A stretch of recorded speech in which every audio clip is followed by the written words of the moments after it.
20 years and counting, 10,000 cards and counting, the Yu-Gi-Oh! Trading card game is probably one of the most technical and mechanical trading card games to date, with a rulebook to match. So you want to get involved, but where do you start? Well, YouTube might be a good place. However, how good are some of these videos we see posted on YouTube? Well, my friend, you are about to find out. Welcome to NetDeck 101 Season 2.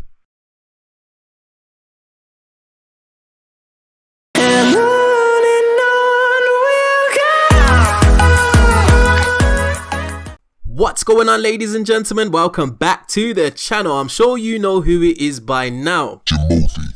Now is the long-awaited return of NetDeck 101 Season 2, where we typically take a deck profile from YouTube and put it through its paces on EDO Pro against some random opponents. Now, the idea of this show is just to get an understanding on how to construct a deck and how you can tweak things and test things just to improve on them and make them better. Now, this season, I'm definitely going to be focusing on some smaller known Yu-Gi YouTubers just to give them a bit of a limelight. So if you do like any of the deck profiles that you see going forwards, ladies and gents, definitely go over to their channel, tell them Jimothy YGO sent you, and check them out. Now, today is a small Yu-Gi YouTuber who I am actually subscribed to, called Fingers Crossed, who typically does pack openings as well as deck profiles, and this deck profile is very interesting indeed. It is Danger Tri-brigade. So without wasting any more of your time, ladies and gents, I'm gonna put you into the duels that I had using this profile, and I will see you at the end for an evaluation. Let's get it going.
It was at this moment he knew.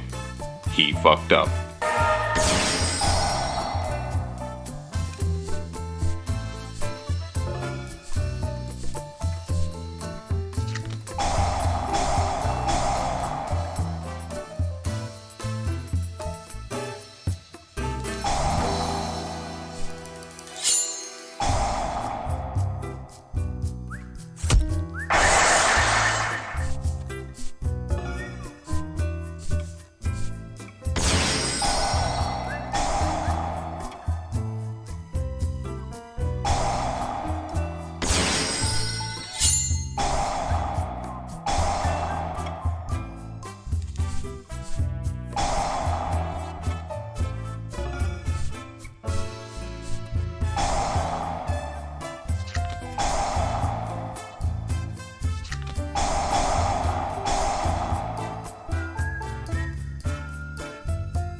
gents, this is the deck that fingers crossed profiled on his channel.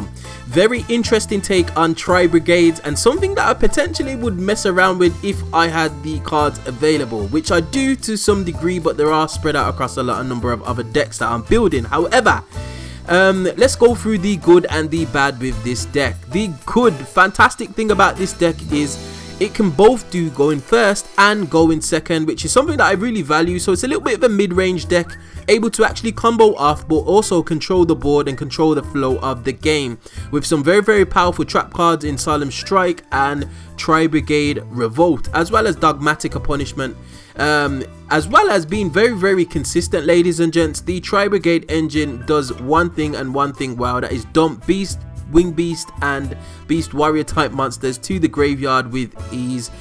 So very consistent in that aspect, and it's nice to be able to have the Dragoon package.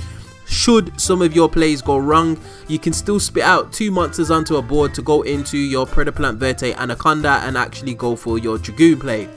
However, the bad, because you play so many traps in the main board, the potential of you actually bricking is very high, as well as bricking going second, which can be a bit of a problem. Now obviously you can side these out in games 2 and 3 depending on whether or not you're going first or not, but if you actually lose the dice roll and you manage to draw one of these 8 traps as well as one of these garnets, you're in a pretty bad position, because the garnets don't do a lot obviously, and the 8 traps aren't as impactful going second when your opponent has a established board with at least 2 or 3 negates on, backed up by a couple of hand traps. So it can be a bit of a problem. Also, I think I would probably include a couple more hand traps just to make going second a little bit easier. Now you do have some break my board style cards in the form of Raigeki and Harpy's Feather Duster, which is really good, and the one I've caught by the grave, but I think potentially playing a higher hand trap count will allow for just a little bit of protection going second,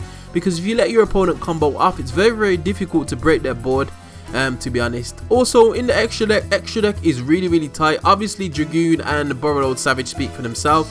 Very easy to go into, especially as you can special summon your link monsters using the Tri-brigade effect. However, I don't really use Union Carrier too much. It's probably a free slot in this deck, because you potentially could use it for your Mist Valley Thunderbird, but that's not something that is in this build, so I didn't find myself using it a lot. Nightmare Unicorn's always good, obviously it's a bit of a staple. Simorgh, Bird of Sovereignty, put in some work, ladies and gents. Let me tell you, special summoning that barrier statue literally just stunned opponents out of the games, which was good. But all in all, ladies and gents, it's an interesting take on the Tri-brigades and something that I would play with. It's somewhat competitive and it can do a few interesting quirky things. However, I do think it needs just a little bit more work just to be able to take it comfortably to your locals or even a regionals. But definitely a big shout out to Fingers Crossed, and if you want to see some more of his content, I will leave a link to his channel in the description below. Now we have arrived at the end of another video, ladies and gents. If you do enjoy this content, you know what to do. Hit that like button, share, subscribe, all of that good stuff, and I will definitely see you guys in the next video. Hope you enjoyed. Peace.